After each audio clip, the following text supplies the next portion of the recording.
In today's episode, I interviewed Martin Witte, Senior Director for Growth and Innovation at TÜV SÜD Medical Health Services. This was a really interesting and free-flowing conversation where we spoke about the benefit of healthy conflict and tension in the workplace. We spoke about the impact of AI and what that means for jobs, as well as why companies need to be building resilience right now in order to stay relevant for the future. I really hope you enjoy this episode, guys. Happy listening.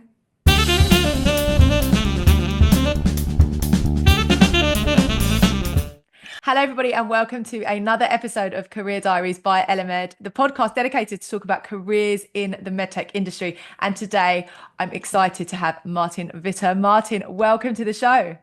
Thank you very much. I'm happy to be here. So, you're a very well known face on LinkedIn, but for those who don't know what you do, tell us a little bit more about your role today. Yeah, my role today is something like strategic business development. So I oversee in TÜV SÜD the so-called growth drivers that should grow or should drive growth. And that also covers sales and marketing activities. So that's what I do.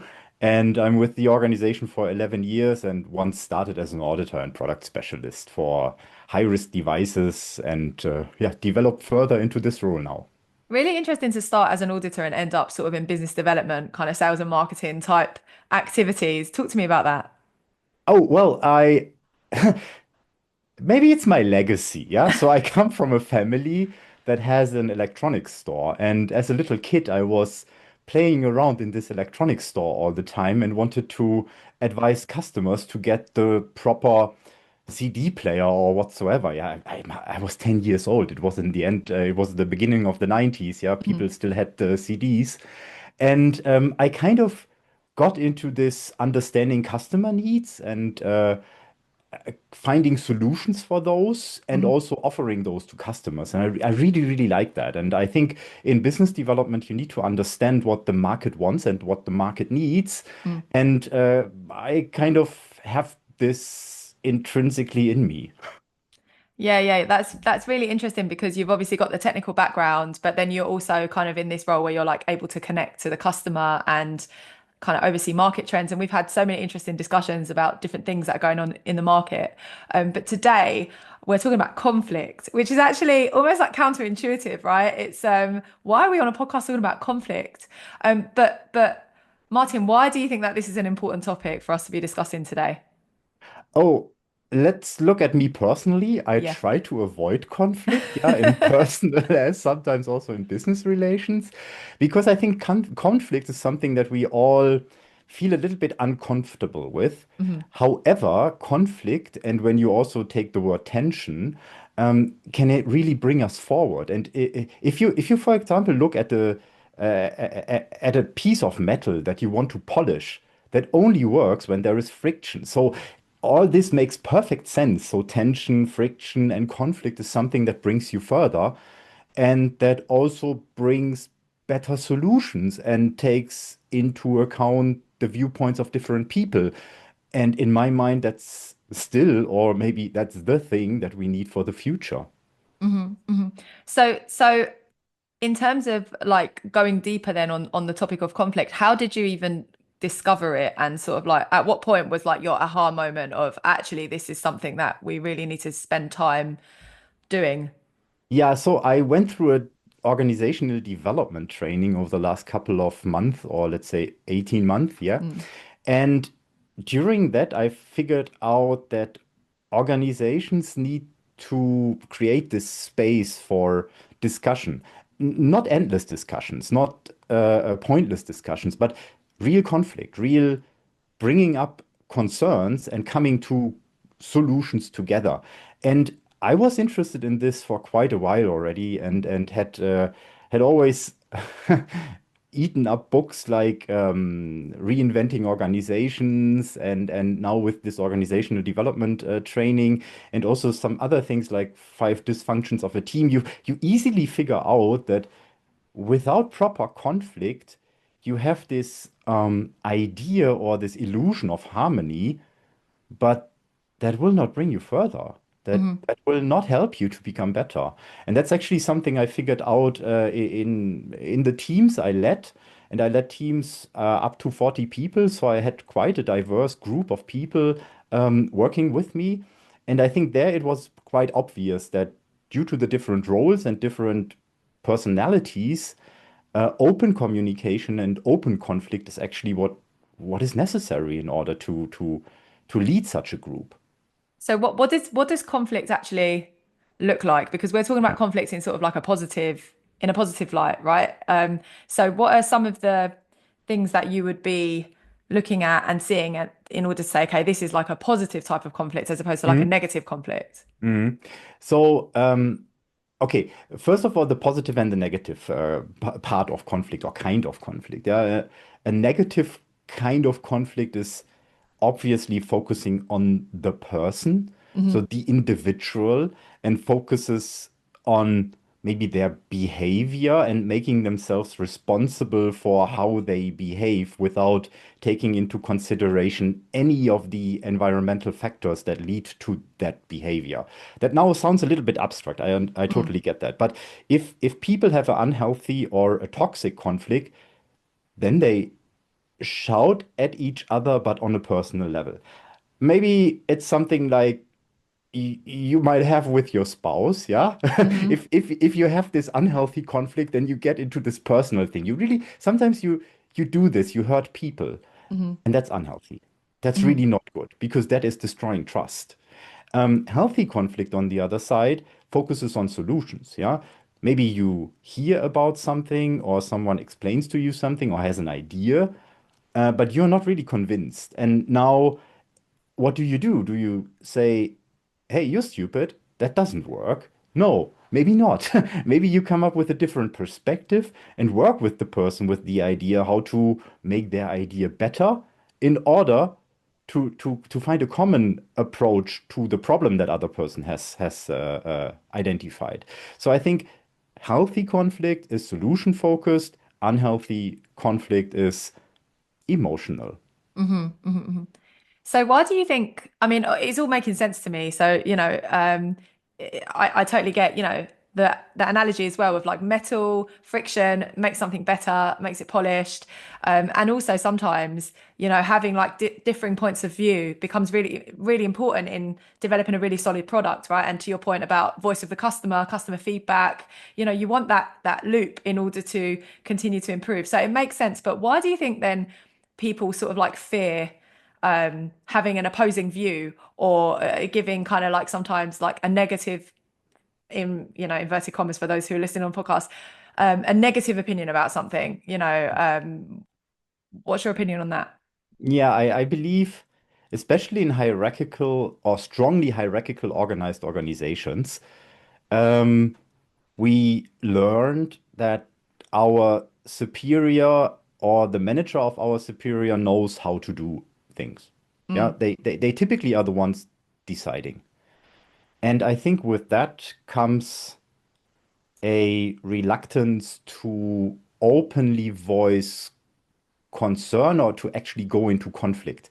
And I observed that in different teams over the last couple of years. And it's interesting. It's a very team-related thing. mhm, Of course, there is company culture. Yeah, our company culture also reflects into how conflicts are handled and if conflicts occur or not. But I believe in a certain setup, it's really, really, really important how you, as the leader of a team, act in this context. And if you take away decision making and if you take away discussing solutions from your team, you, in my mind, will not see healthy conflict. And by that, you're limited to your own brain. And mm, to me, that would be the worst thing that could happen to me because I know what my brain is capable of and I know what my brain is not capable of. And if I have to live with what my brain is not capable of and cannot fix that by using other people's brain, then I'm honestly lost. And that's something I don't want to be. So I think that that is the point where leaders need to understand, or no, they don't need to understand, they understand that, where because real leaders get that. mm. They involve their team.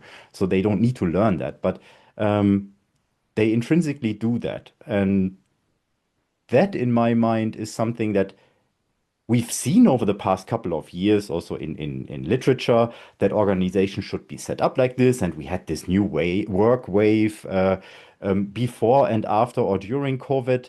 But now it's a different time. And I think it's also important that we talk about conflict now because today conflict is maybe more connected to actual fighting than to discussion and finding solutions. Yeah.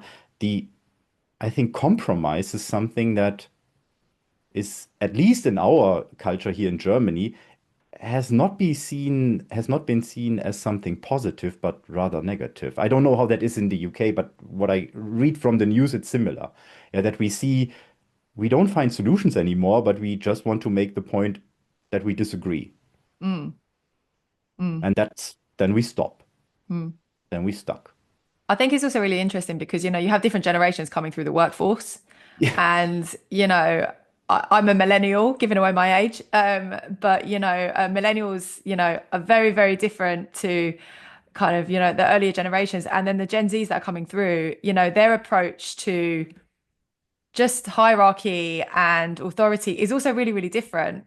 And Yes. so, if you're thinking about leading now and leading into the future with new generations that are coming through, you almost have to kind of like step away from a like, I'm the boss, so everything, Yes. everyone has to do what I say because I'm the boss. Because also what we see is that people are not afraid anymore of like losing their job. There was always this, right? You in the past it was sort of like you join a company, you stay there for 20 years. Oftentimes you join a company because it's local to you. Everything was very like geographical, right? So like that's the main company in your town. So basically you have to work there. And because there was like not so much choice, you spend most of your career there. And so it's very important that you kind of protect your job and you work your way up in the right way and you build those relationships in the right way. Um, but now, with the internet and all these new roles that have come up, you can work from home for a company in wherever, Timbuktu, if you wanted to, right? And so there's just a different mentality, there's like much more choice available to people. And so companies that have the right kind of environment that foster that collaboration are going to get the best people ultimately. Um, and so that's what I'm seeing in the market. I'm seeing new generations. My brother, he's probably not listening to the podcast, so I can say, but my brother, he's Gen Z, right? Just blows my mind that he just like has handed in his notice without having a job. And he's just like, yeah, I'll find something. It's a completely Yeah. different approach and a different attitude. Whereas, people that are kind of in their career, maybe later stage millennials, um, even there, they might want to secure that next role before they make that move to kind of like minimize risk. So it's a really interesting change that we're seeing, and culture plays a really, really big part of that. Martin, if you're a leader, so let's say somebody goes, okay, that's a really interesting concept. I want to now invite conflict into my team in a positive way. Like, how do you actually set that up? Yeah, that's a good question. And of course, there is no not the one solution fits all teams or fits all organizations. It's so basically what I did in the past.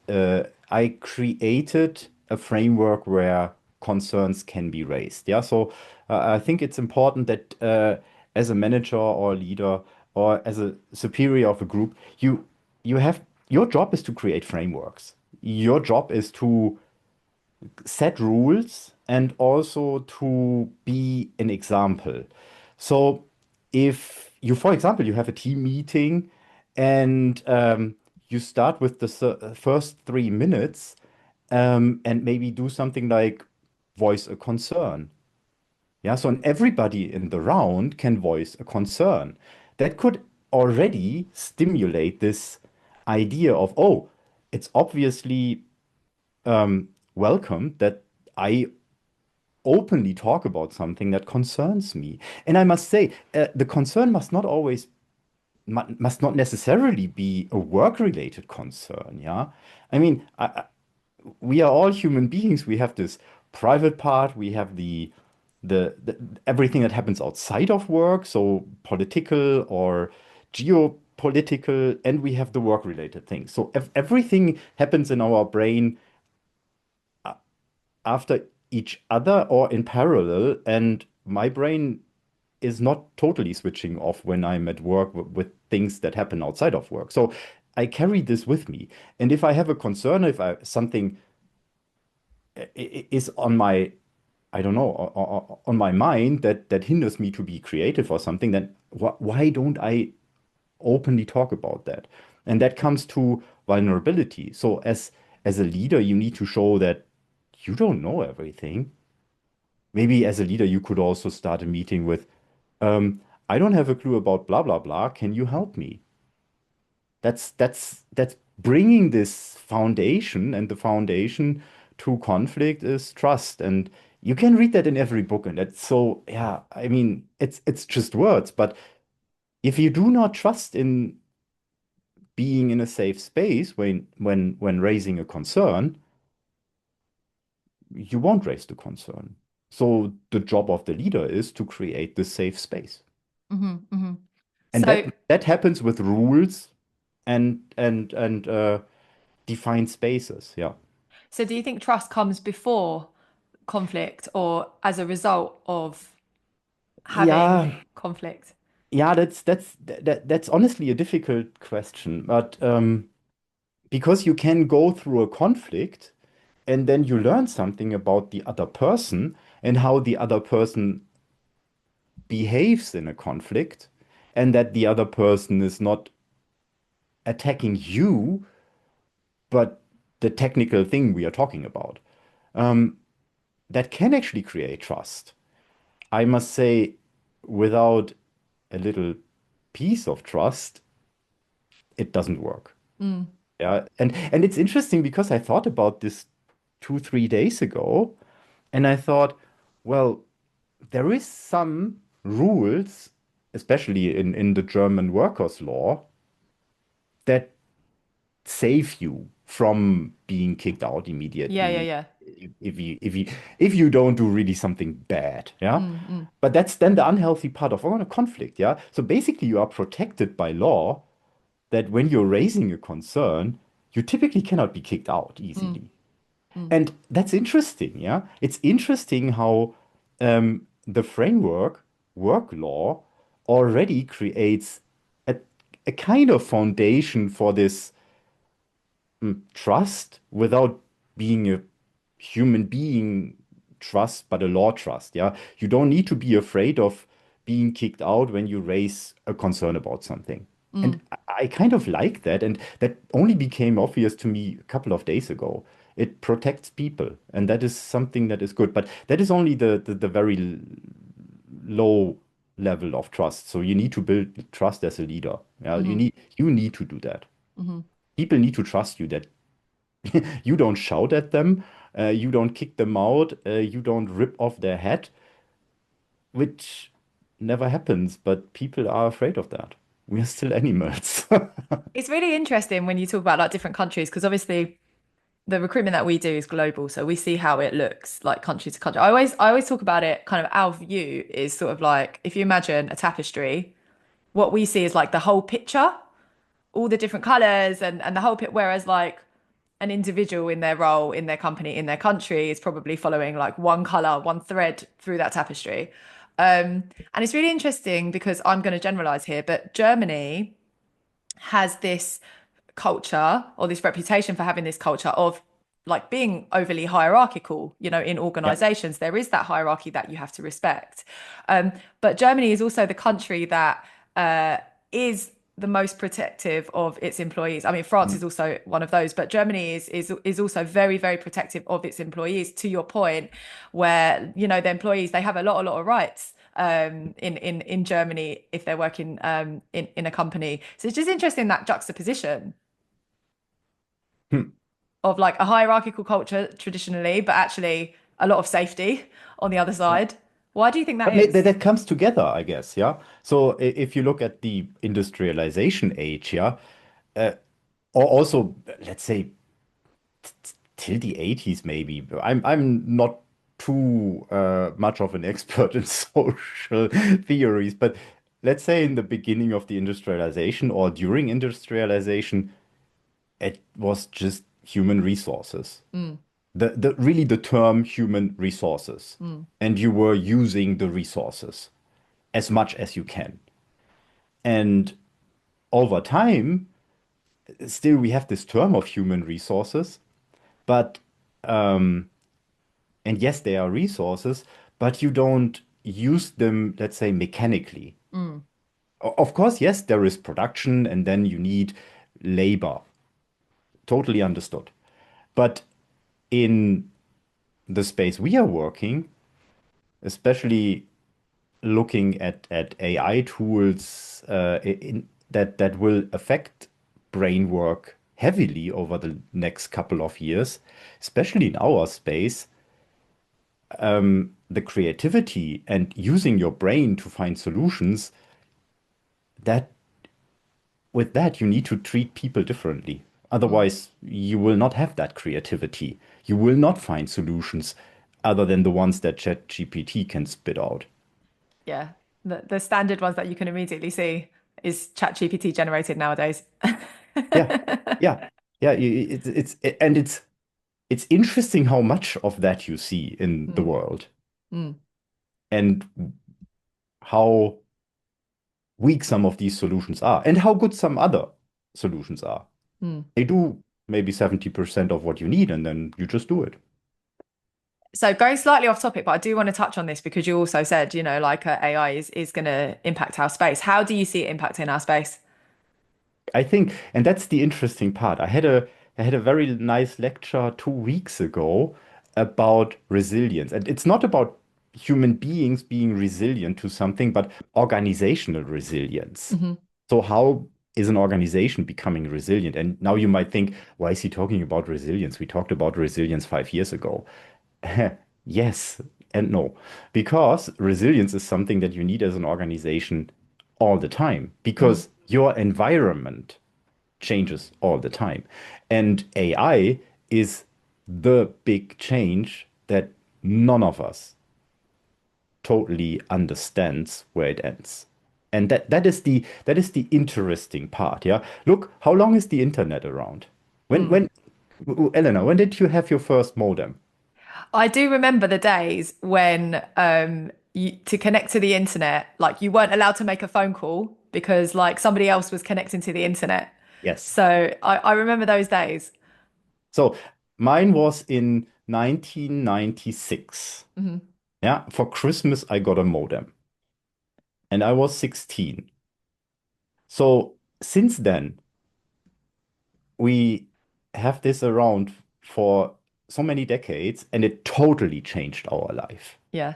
We couldn't have done this without, and that's obvious, yeah. And you don't need to talk to any Gen Z about this because it's like, huh?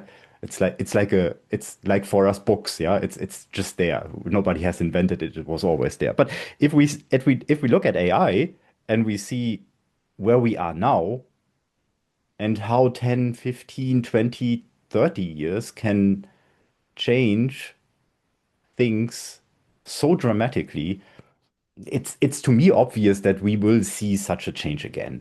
Mm. And I think everybody who underestimates the power of AI and believes, yeah, my job is secure because I I'm the only person knowing this.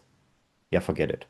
Yeah. That is specific, and that is the interesting part. So everything that is connected to learning or Hmm. knowledge Yeah. and access to knowledge Yeah. is replaceable, Totally. becomes replaceable. Totally.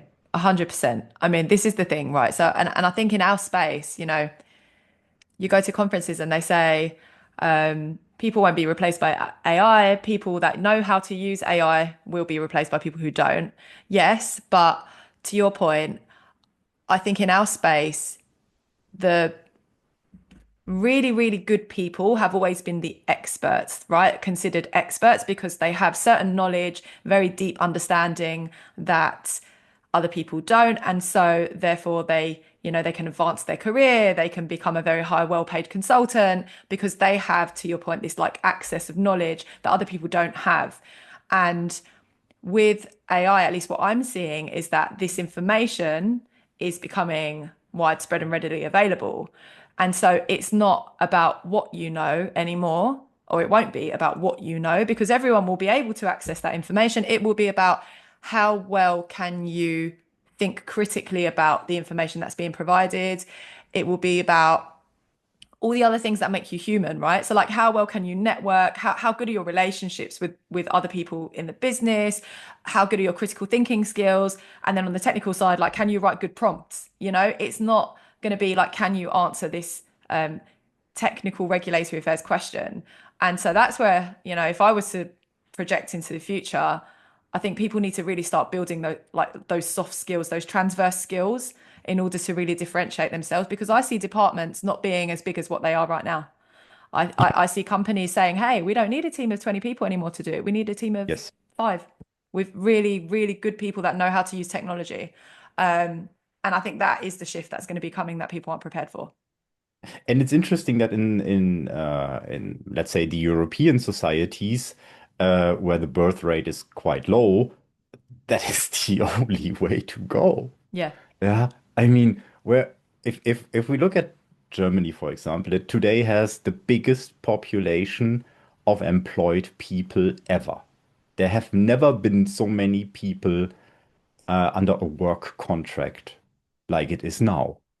On the other side, we have so many people receiving retirement Hmm. and pension that how do you want to keep up the productivity Hmm. with lesser people? Hmm. It won't work. And that is interesting. And on top of that, I think so there is two kinds of problems in the world. There is problems that you can solve purely by knowledge. So you know how to solve the problem. So you solve the problem. So I mean, you know how to open a car door. You know how to shift gears in a manual. Yeah, I think we both know that, but maybe others don't. But the two of us know it. Yeah, Yeah, and yeah. and we've driven stick shift cars. So, Yeah. but we had to learn that. So Hmm. it was something that we had to learn. Um, and then there is problems which are totally new that have not been there before. And those problems are the ones where AI can only be a consultant for you, Hmm. helping you to make the best bet on the future. Yeah, that's also something. I mean, what do you do as a leader or as an entrepreneur? You're betting all the time. You're betting that what you do now is successful in the future Hmm. because you never know. You cannot know because you can't know the future. So it's a constant bet on the future. And now, if you are an entrepreneur or you're a leader, then this betting and this making choices and giving guidance that's your main job. And I don't really see that totally taken over by an AI, Hmm. but maybe there I'm ignorant. Could be. I don't know. Yeah, but I think if it comes to solutions for problems that have not been there yet, you can collect all the knowledge, and based on the knowledge, then you need to make a decision. And maybe that's the creativity. Yeah.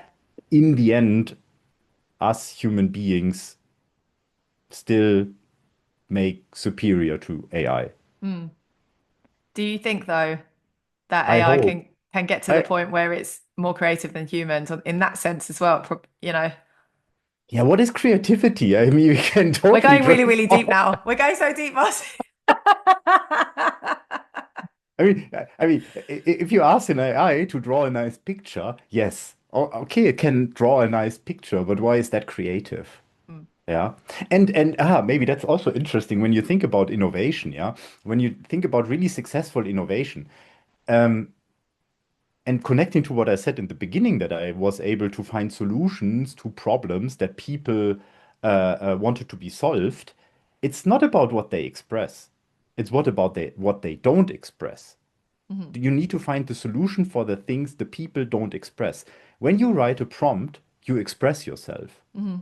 And now, if the AI is as it is right now, you're writing something, it will give a response that is probably very correct or kind of correct to what you asked it to do, But is it really focusing on what you need? Mm, Probably not, mm, because you did not express your needs. mm, And it cannot see your face when you're expressing it. mm. So there is still a huge emotional part to finding the right solution. So I don't believe that AI will be there until I retire and then I don't care.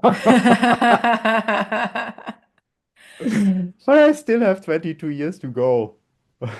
But it's dramatic. It is going to dramatically shift. I think it is going to Yes. change, and I think to your point, it comes down to then communication skills, right? Like literally what you were just saying, like how well can you write that prompt? How well can you articulate um like what it is that you want and set that up? So prompt engineering, I think, is something that everybody. It's a skill that like I think every single discipline is going to need to have its own kind of way of doing prompt engineering. It's not just a thing on its own. It lives in every single there'll be regulatory, marketing, say like it will be in every single function.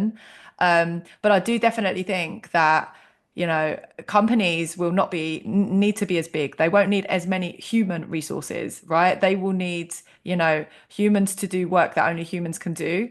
And so they will look to do more with less. And so in order to be better, you need to like know how to use this stuff, and then you need to really excel in the human skills, not just the technical knowledge, because the technical knowledge anyone will be able to access it eventually. That's sort of that's what I'm seeing, and that's what I'm projecting. But let's Yeah. see. I'm betting on the future, Martin, same way as you are.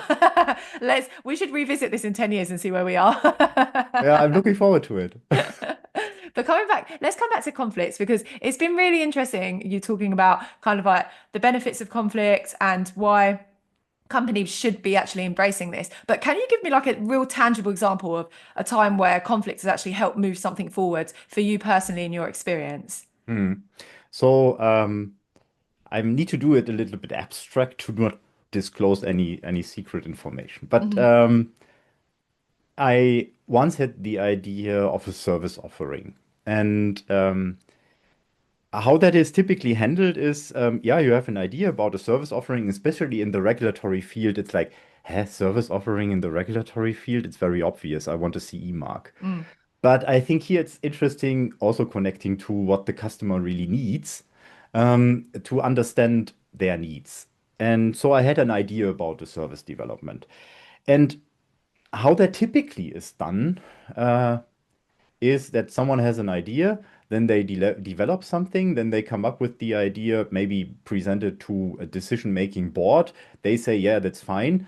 And then in the end, it doesn't fly because someone from regulatory affairs wasn't involved and stops it immediately mhm, because it's not compliant whatsoever. Yeah, yeah. So that I think that's something that you could project into a regulatory department of a manufacturer that you can do in a service organization like ours, or if for example you want to do something and then GDPR would stop it. Yeah. yeah. So we all have these legal implications. Mhm, So what did I do? I took on board the people who might have a different view from the beginning. And mhm, now you say, oh, that's not rocket science. Yeah, obviously not. And it's not rocket science. It's just if you onboard the people who can become, because of their role, it's not the people, it's because of their role, mhm, that can become a problem because they need to make sure that you're handling compliant to the regulations that apply to you, then you can develop a solution that goes in line with these requirements.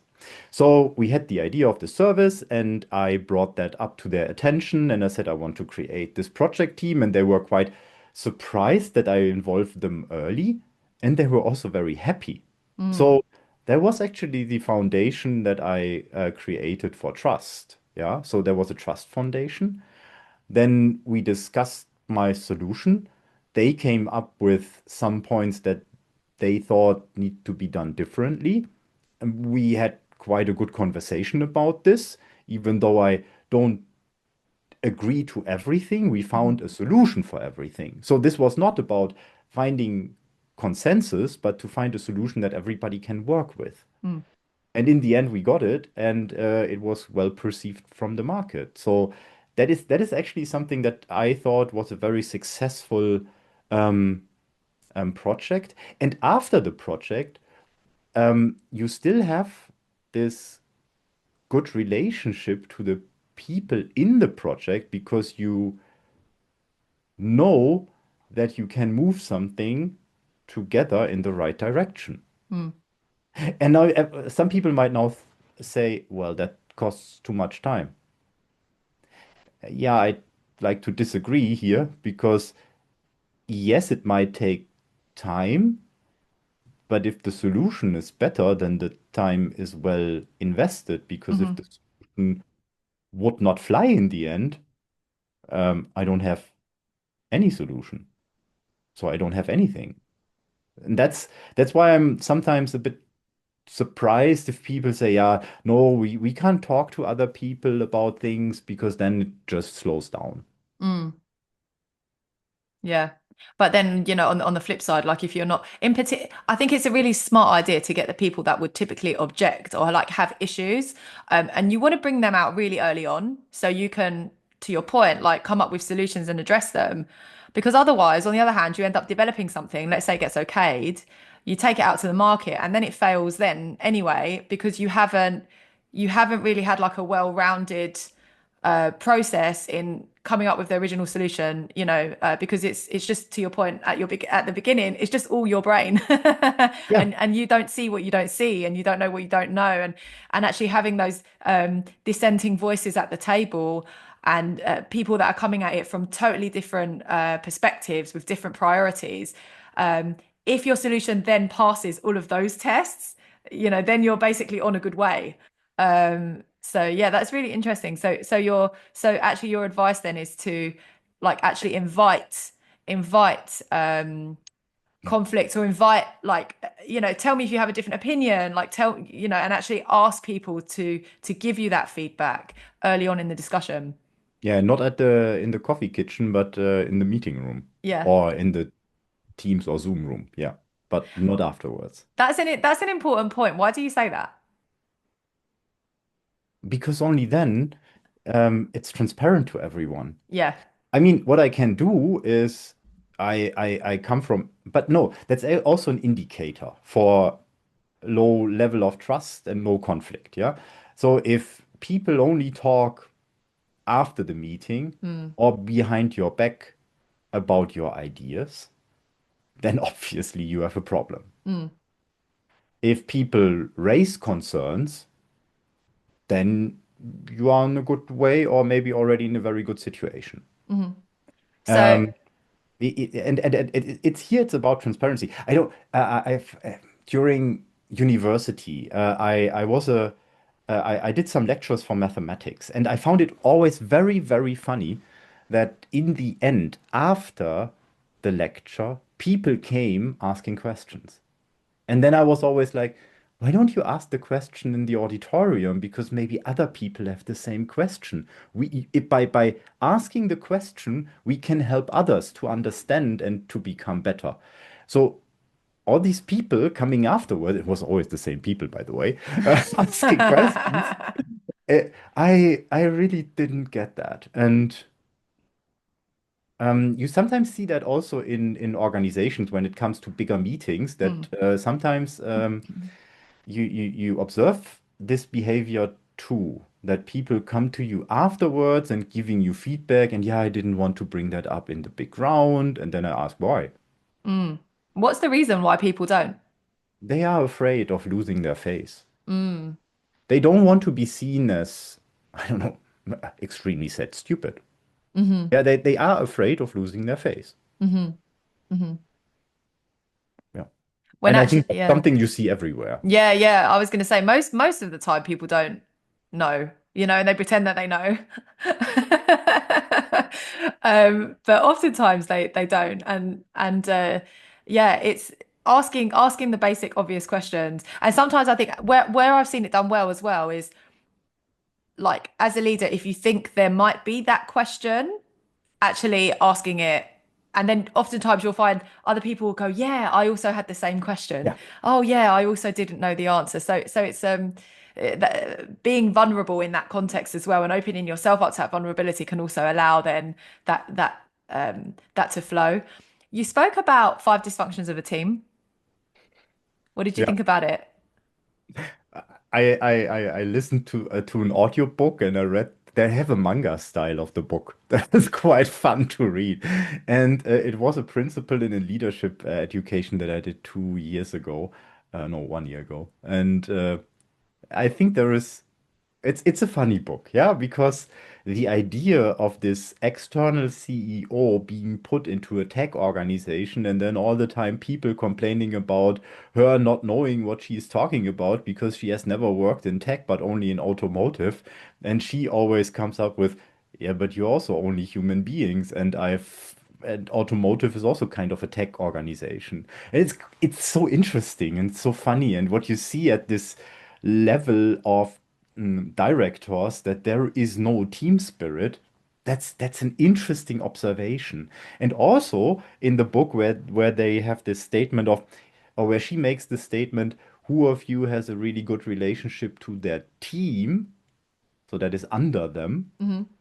and who also has a good relationship in this team, so horizontal in a Hmm. typical hierarchical situation. And everybody was fine with their team, but among each other, they didn't know anything about each other. Mm.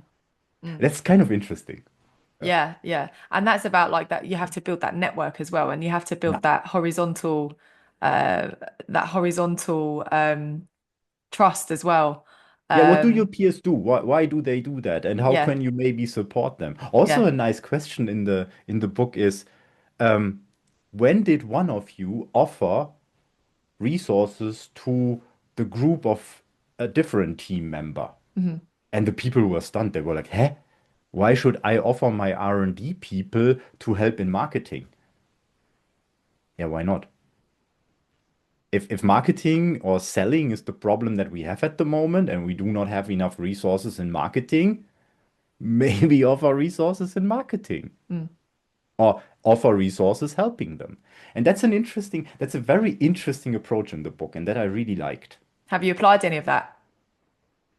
Maybe. Maybe my team is listening and I talk about these things openly, yeah. But as I mentioned, so the five dysfunctions of a team were part of a training that we were given over the last couple of years, and that was quite interesting, yeah. So let's say somebody is going for an interview and they come to meet the team. They do that classic like last stage, in the process of like meet and greet the team. Are there any signals that they can look out for that will either give them an indication that this is actually a team with a very healthy kind of relationship, there's trust, there's healthy conflict, or are there any red flags that they can keep an eye out for? Okay, this is a team that actually, doesn't have that healthy culture. I mean, ideally, you are part of a team meeting, yeah. Ideally, Okay. if you can be a fly on the wall in a team meeting, I think that would be ideal.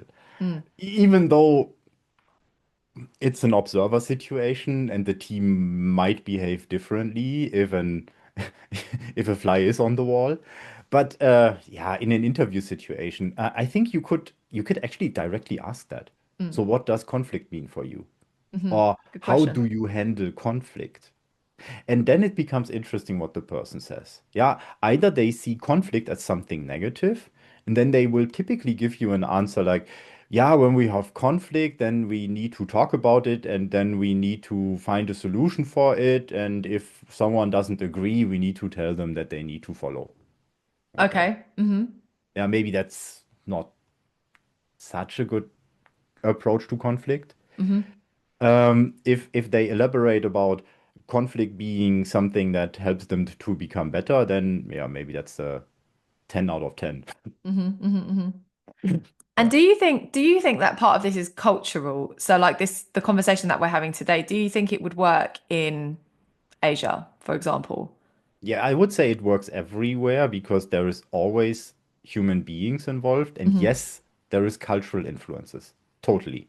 Hmm. So what what people in Central Europe are, oh, no, no, we can't say Central Europe because it is Germany versus the Netherlands versus England versus France because we all have different cultures. Yeah. But we are all afraid about certain things. So we feel uncomfortable with certain things, and we try to avoid that because yeah, we like to feel good. Hmm. And this feeling good might be slightly different, but in the end, we all function the same with the same hormones, with the same chemistry, biochemistry in our bodies. So it should also work elsewhere. And I actually made very good experience lately in an exchange where we developed something with a Japanese colleague. And yeah, you are tied to your own culture, so you're always kind of ignorant or Hmm. don't realize how different cultures act and react to things. And as I have been very often in Japan, also for vacation, I found it quite interesting how the Japanese colleague um, provided very clear and direct feedback to me. And I really was surprised about it, but I also highly appreciated that and took it very seriously what the person told me. Did you ask for the feedback or was it just given? No, I asked for it. How So did you I ask for asked, it? hmm? How did you ask the question for feedback? Um,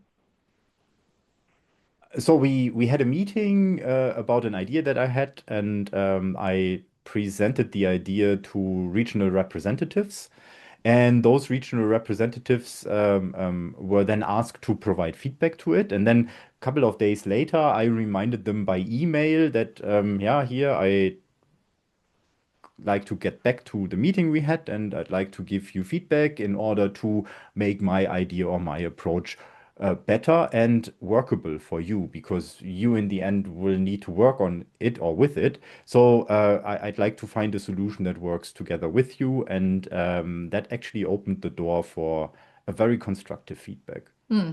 Yeah, I find that like when you ask very specific for specific things regarding the Mm, feedback. So the way to not ask for feedback is just like, hey, have you got feedback? And the way to ask for feedback is like um ask for like one thing that you could do to improve or yeah. one thing about that specific presentation or an idea that will help move something forward. So to actually be really intentional and specific about what kind of feedback you're asking for. So I always like to ask people and see how they actually go about getting the feedback. But it sounds like your approach was definitely really successful. So if we talk about conflict, coming back to that, so obviously that has a negative vibe, right? Conflict. How would you reposition it? I like this picture I gave in the beginning. So I think tension and friction are very nice words. Hmm. And tension is actually something that I really like, yeah, because um, tension is something you feel. Yeah, you feel that there is tension in the air, yeah, when you enter a room. And then naming that becomes very interesting. Why is there tension? So I think tension is an interesting word for it, or friction. Yeah, something Friction. like that. Mm. Yeah. Martin, it's been a really interesting discussion. We've touched on like lots of different topics. We've spoken about AI, we've spoken about jobs, we've spoken about industrialization, we've spoken about friction, tension.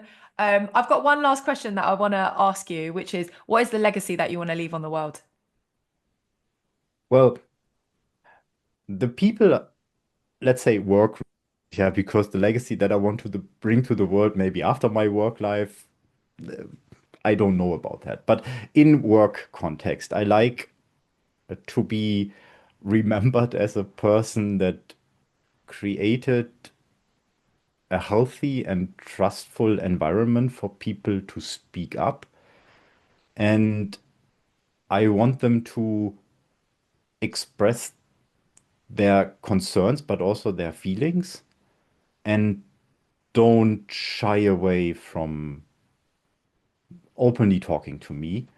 By that, being able to really give their best in working within my team. So that is actually that I want to be remembered that yeah, people have this feeling of it was really good working with him together. Mhm. Yeah. Martin, thank you. It was a pleasure having you on. Thank you for all the insights. And I have to get you Thank back for a you. part two. I feel like you're a fountain of knowledge. And so everybody, if you've enjoyed this episode, don't forget to give it a like, a thumbs up, and follow Martin on LinkedIn. Where else can they find you? Is it just LinkedIn? Oh, you find me everywhere, but I don't tell you the accounts that are still there. I Follow him like on to make a split LinkedIn. between private life and work life. So you find me on LinkedIn, but you can also just reach out to me. At an event because he's at a lot of events. So if you don't see him on LinkedIn, see him in person, give this episode a like, a thumbs up, or a comment, and give us your feedback as well. We would love to hear what's one thing we can do to improve the next episode that we do. Thank you very much, Martin. It's been a pleasure as always. Thank you very much. It was fun and looking forward to what's coming from this. Goodbye, everyone. Bye.